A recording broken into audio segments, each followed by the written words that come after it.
Suite de l'exercice PEC 1.1.4 où il manque une question dans la vidéo précédente, qui est la question 4 ici, que j'avais un peu oublié. Donc on vous demande de ce qu'il faudrait utiliser comme filtre pour avoir un filtrage plus efficace, c'est-à-dire une valeur minimale de F2 plus petite. Et bien en fait il suffit tout simplement que le filtre, que cette asymptote-là plonge plus vite. Alors en fait si on regarde ce filtre plus en détail, on voit qu'on passe de -20 à -40 en environ une décade, ce qui fait que ce filtre est un filtre d'ordre 1.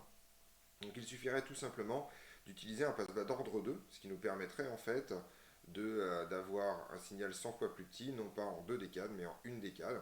Donc en gros, si on avait par exemple un filtre d'ordre 2, il faudrait que F2 soit par exemple plus grand que 2 10 puissance 4 Hz au lieu de 2 10 puissance 5 pour avoir la condition qui était demandée dans la question 3.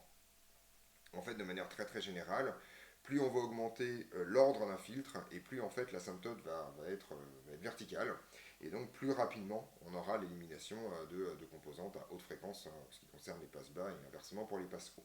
Donc en fait la réponse à ce genre de questions c'est un peu toujours la même, il suffit tout simplement d'augmenter l'ordre du filtre. Voilà, ceci est la vraie fin de cet exercice. On se retrouve dans d'autres vidéos pour d'autres corrections.